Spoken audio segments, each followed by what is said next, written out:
Hello friends, माझ्या new ब्लॉगमध्ये तुमचं सर्वांचं स्वागत आहे। आज आपण बघणार आहोत होममेड श्रीखंड।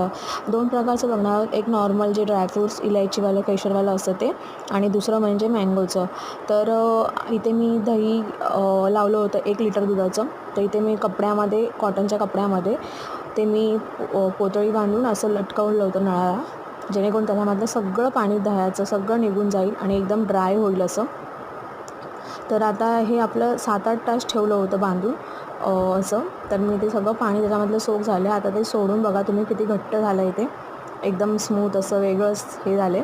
तर आता आपल्याला हे पूर्ण चाळणीमध्ये छानून घ्यायचं आहे, एकदम स्मूथ निघतं। मग आता गोळे गोळे आहेत सगळे दह्याचे, तर हे आपल्याला चाळणीमध्ये हे करून घ्यायचं आहे, पूर्ण फेटून घ्यायचं त्याच्यामध्ये। तर मी ह्याच्यासाठी साखर घेतली आहे मिक्सरमध्ये वाटून, आणि आता हे दही मी 2 ह्याच्यामध्ये करणार आहे श्रीखंडाचं।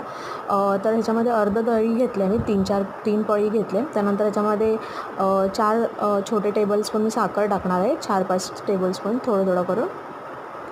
त्यानंतर पूर्ण हे फेटून घ्यायचं आपल्याला चांगल्यापैकी। मी ते 3 चमचे टाकले आता साखर, नंतर परत थोडी ॲड करणार आहे। तर आता हे चांगलं पूर्ण दोन्ही ह्याच्यामधलं दही सगळं काढून मी पूर्ण छानपैकी श्रीखंड आता हे करून घेतलं आहे। दही आणि साखर मिक्स झाले, अशा चाळणीमध्येच केलं ना साखर आणि दही, तर एकदम असं स्मूथ निघतं, आपल्याला परत ते जास्त फेटायची गरज नाही आहे। तर बघा किती छानपैकी निघालं। आता त्याच्यामध्ये मी केशर घातलं आहे थोडंसं, आणि वेलची जायफळची पावडर जी घरची आहे ती मी ॲड केली आहे।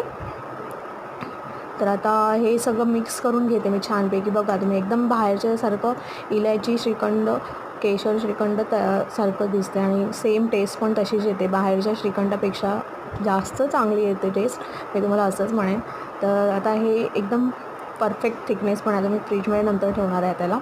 तर याच्यामध्ये मी ते बघा डब्यामध्ये काढून ठेवलं आहे, आणि याच्यामध्ये आता मी ड्रायफ्रूट्स ॲड करणार आहे, म्हणजे काजू आणि बदामचं बारीक क्रश करून थोडं याच्यामध्ये टाकणार आहे हे असं। सो एकदम टेस्टी लागते यम्मी। तर आता ह्याच्यामधलंच मी थोडंसं साधं श्रीखंड बाजूला ठेवलं होतं, ते आता मी त्याचं तुम्हाला मँगो श्रीखंड बनवून दाखवणार आहे। हे ह्याच्यामध्ये मी अर्धा आंबा घेतला आहे, तर हे मी 2 पळी श्रीखंड बाजूला ठेवलं होतं, ते ग्राइंड करून मग ह्याच्यामध्ये मी ॲड केलं आहे। सेम आपलं मँगो श्रीखंड तयार झालं आहे। माझ्या चॅनलला लाईक, शेअर, सबस्क्राईब करायला विसरू नका। तोपर्यंत भेटू आपण नेक्स्ट व्हिडिओमध्ये। Bye bye.